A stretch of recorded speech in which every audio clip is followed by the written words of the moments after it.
You will hear a conversation between an international student and the accommodation department. You have 30 seconds to look at questions 1 to 3.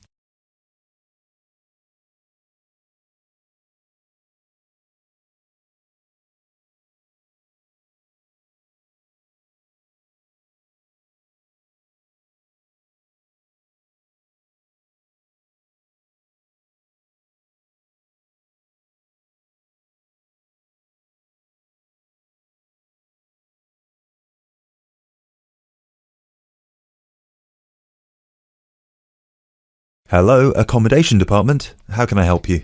Do you look after accommodation for international students? Yes, we look after accommodation for all the students. Good. I hope you can help me then. I've only just been accepted onto a postgraduate course, and I want to know if there is any accommodation available from this September.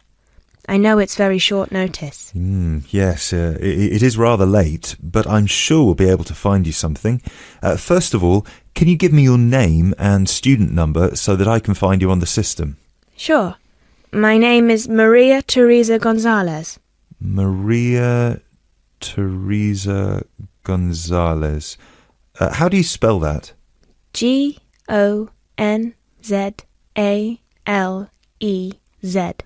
Thank you. Got it.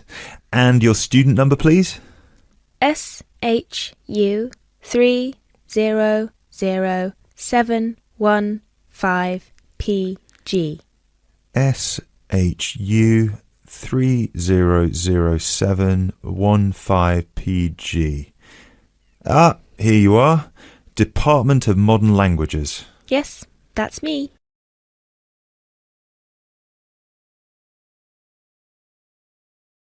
You now have 30 seconds to look at questions 4 to 7.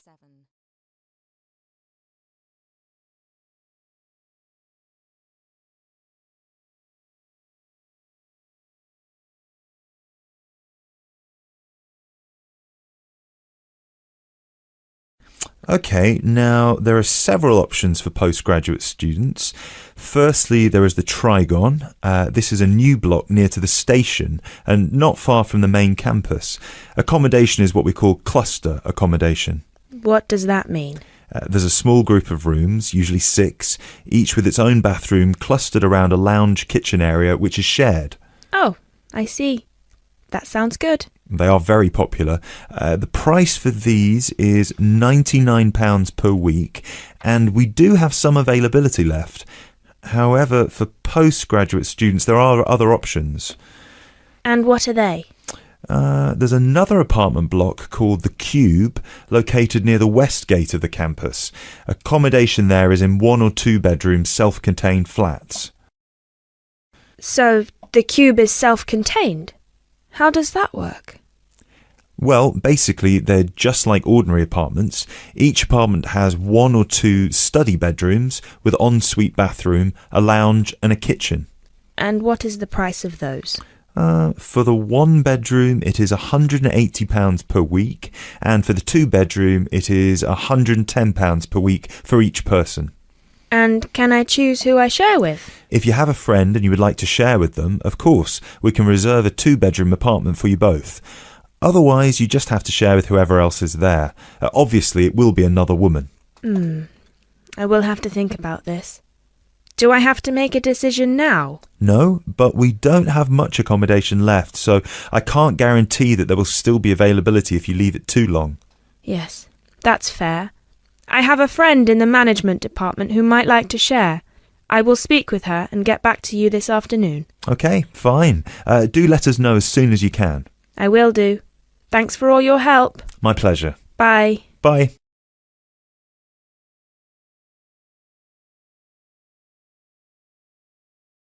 That is the end of part 1.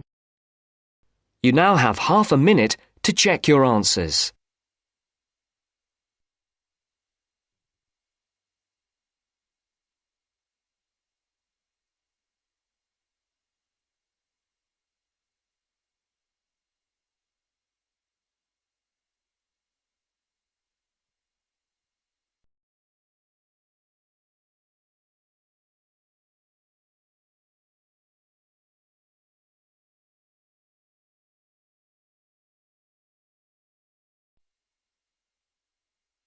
Now turns to Part 2. Part 2. You will hear part of a radio programme in which the manager of the Apollo Leisure Centre is interviewed about the centre. First, you have some time to look at questions 11 to 16.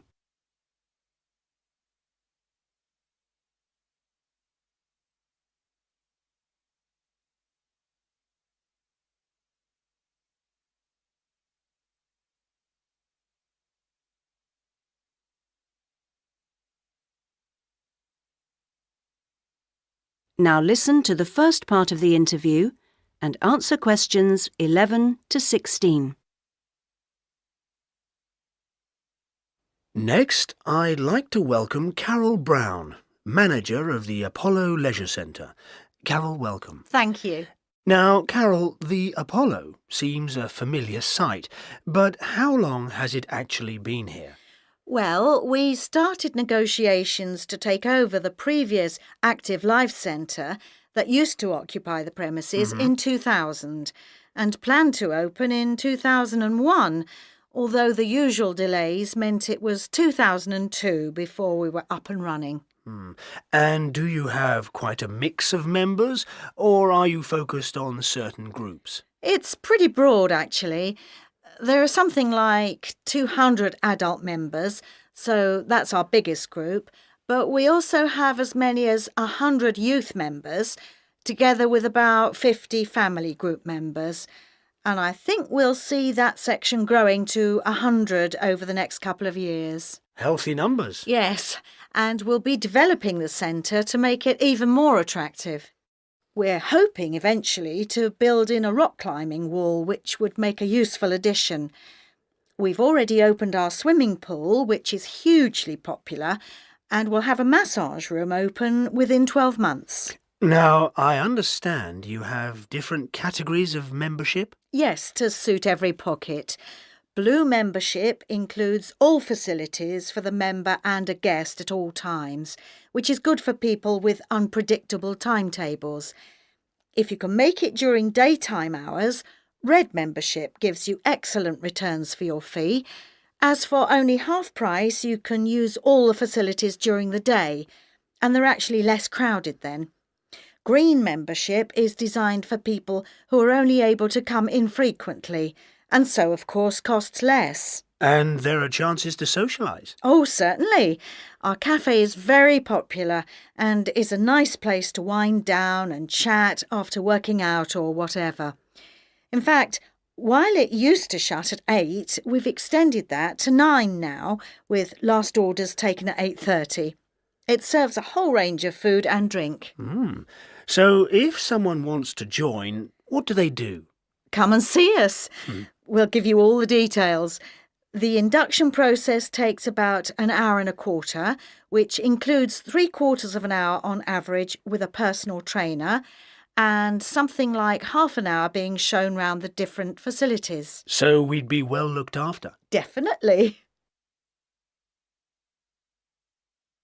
Now you have some time to look at questions 17 to 20.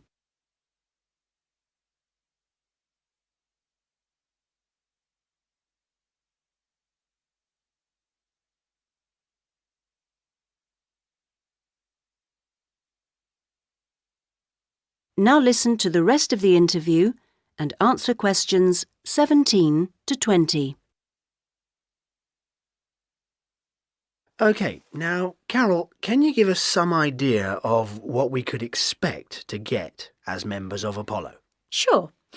Well, let's take next Monday as an example. The early evening would begin with the programme of classes.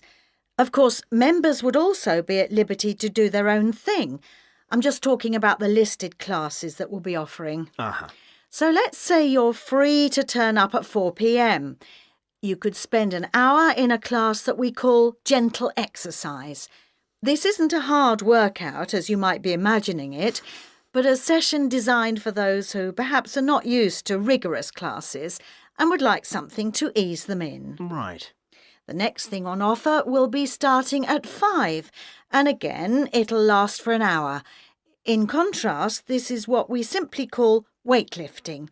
It's certainly not for softies, but this strenuous session is, of course, carefully monitored, and we wouldn't let anyone do anything silly. Oh, well, that's reassuring. And then, kicking off at 6:15, you'll be welcome at a class aimed at promoting better lifestyles, which we run under the banner of healthy living. We'll give you all sorts of useful advice about just living better. Oh, sounds easier than working out. And probably at least as important. And rounds the evening off nicely. Oh no, we still have one more offering. Oh. These days, so many people are working, frankly, more than they should be, and we try to combat the stress that creates by encouraging those who can to take part in the class we call relaxation. You can learn lots of helpful techniques for staying calm when you think everything's going terribly. Now you're talking. So we'll see you on Monday. Now... That is the end of part 2. You now have half a minute to check your answers.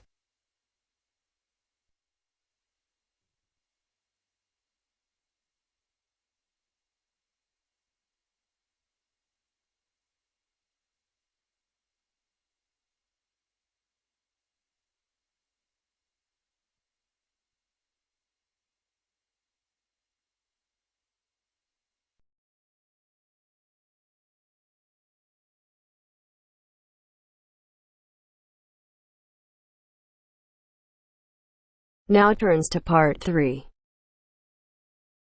Part 3. You will hear a student, Alex, asking his tutor for advice about essay writing. You now have 30 seconds to read questions 21 to 27.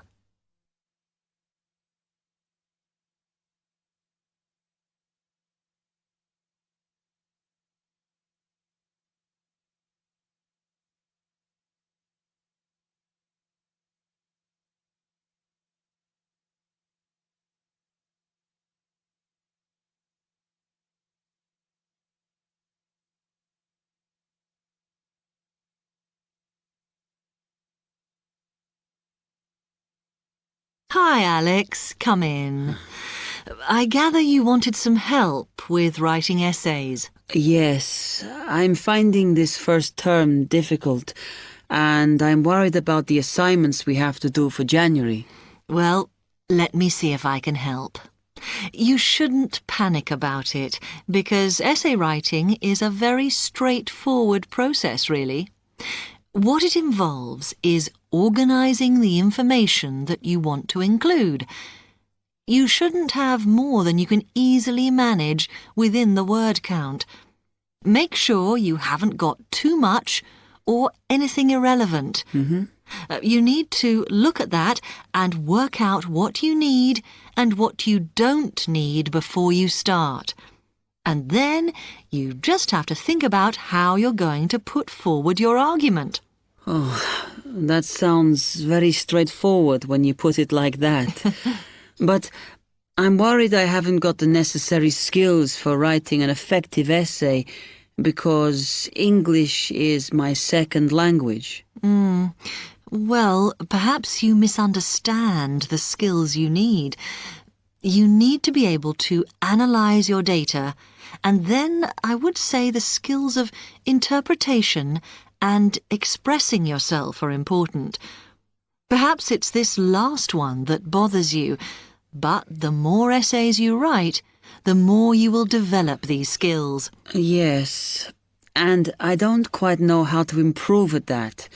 Though, as you say, I know practice will help. And I need to make sure I've got everything ready before I start. Yes. What is vital to good essay writing is preparation. So make sure you build in enough time to do the research you need. Are there any other sources I can use to help me with essays? Yes. You should go to the library and look through the reference section, because there are books that focus on the style we use in academic writing, and those will help you a lot. The other thing that you should think about is what happens when you've actually written your essay.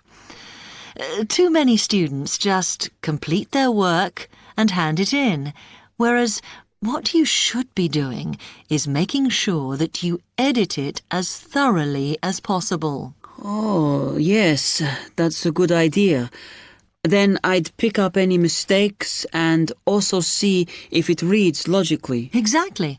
The other thing is, again, what a lot of students do is get their essays back, look at the marks, then just file it away. They don't realise that if they checked it through and looked at what the tutor had written, then they can learn from their old essays. Yeah, I can see that's a good idea. So, is that okay? You can always come back to me. You now have 15 seconds to read questions 28 to 30.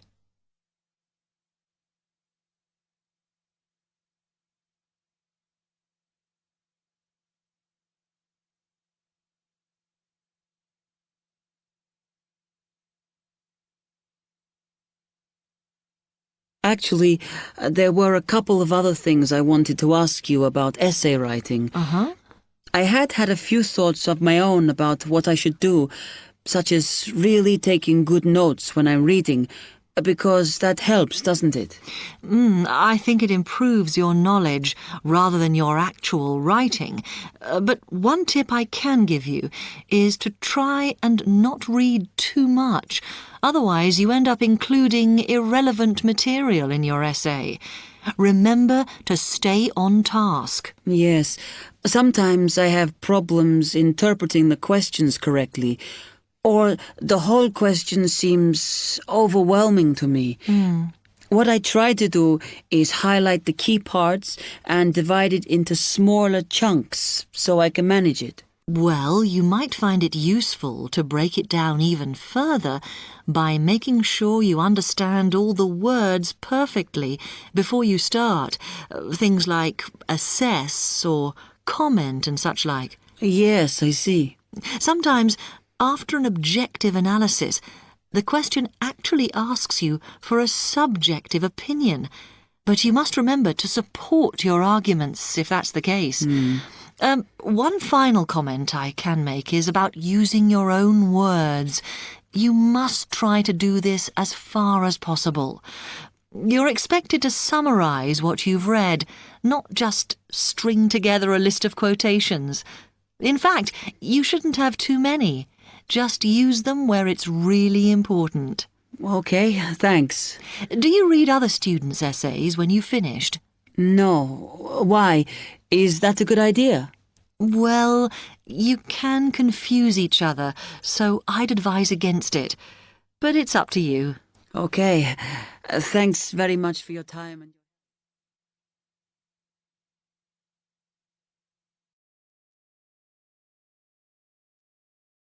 That is the end of part 3.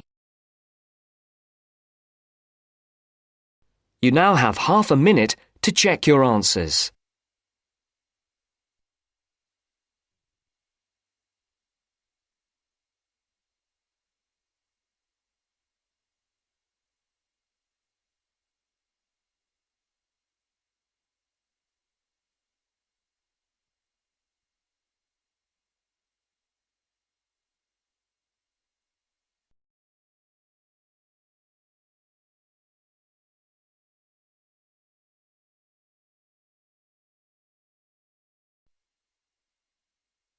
Now turns to part 4.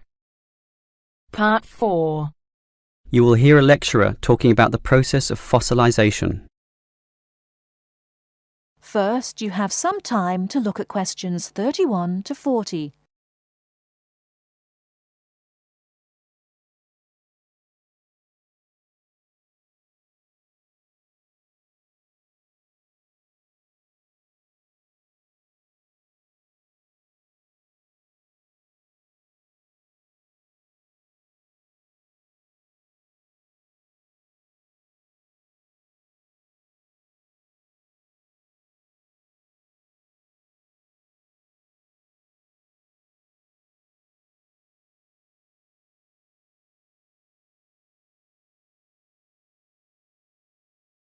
Now listen carefully and answer questions 31 to 40. The foremost exhibition in any great natural history museum is almost invariably a skeleton of a large dinosaur, often the famous Tyrannosaurus rex, or T-Rex as it's usually known. Thus, one would think that these skeletons are plentiful, one for each museum, and more to spare in the basement. Well, here's an interesting fact. Almost every one of those T-Rex skeletons are just copies of the original fossils, and we only have 20 sets of these in the whole world. And the most complete is still missing 1/5 of its bones, and the rest are missing a lot more. And given that these dinosaurs once numbered in the thousands and existed on this earth for perhaps 3 million years, you can realize an obvious fact. Fossilization is actually an extremely rare occurrence. Fossilization can only occur when, after an animal dies, it is buried in soft mud or silt relatively quickly before the body completely rots or is torn to pieces by scavengers. Given this fact, the overwhelming majority of fossils are in marine sediment, where former marine life sank to the sea bottom, where sediment was being continually deposited. This means that we have a fairly good idea of the life in Earth's ancient oceans, but a much sketchier view of the land-based life forms. Fossilization on land needs water and mud, meaning that it is most often near ancient river sites and lakes. But it is still so rare that there are, in fact, large stretches of geological time about which we don't quite know what was happening at all. So, given that fossilization is so rare, the natural question is, what can increase its odds? Well, fossilization mostly occurs with organisms which meet 3 basic criteria. 1, they must have hard body parts, for example, shells, plates, bones, and teeth. Unfortunately, the soft parts just rot away far too quickly to be fossilized. And I say unfortunately because it is often the soft fleshy features that most interest us. An elephant's trunk, for example, would not fossilize, and from the skeleton alone, we would never know the trunk was there. The second criterion for more likely fossilization is that the organism in question must have existed in considerable numbers and be spread over a wide geographical range. This simply increases the statistical probability that one of them will one day be fossilized and hopefully found. Finally, and by the same logic, the species needs to have existed on the Earth for a long time, and the longer, the better. So, these are the 3 main criteria, but there are others. Being a large size, for example, helps us to notice and discover them as fossils more easily, and being a marine organism, as mentioned, helps also. Trilobites, a strange sort of ancient crab, are a perfect example. Their body structure was one of hard plates. They existed over virtually the whole world of their time and over a huge span of geological history, over 250 million years in fact, one of the longest ranges of any creature ever. Added to this, some species could grow to relatively large sizes, and they lived in the sea. Perfect. These creatures meet all the criteria, and as a result, museums all over the world are spilling over with trilobite fossils of all shapes and sizes. As far as fossils go, they are common. So, let's think about T-Rex once again. It too basically meets all the criteria that we mentioned. It has hard parts, being the bones, had some dispersion, and had been around for a long time, although it cannot compare to trilobites in this respect. However, it does have one important advantage over trilobites. It is large, very large, which means we can discover it far more easily than many other fossils. And here's another advantage. Dinosaur hunters are a dedicated and fanatical breed, continually at work in all the likely sites of the world. Basically, us human beings are fascinated by these creatures. So much that we are always searching for them, probably more than any other types of fossil, meaning that more T-Rexes will inevitably spring up in the future, and one is certainly glad for this.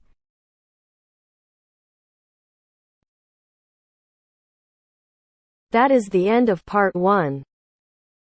You now have half a minute to check your answers.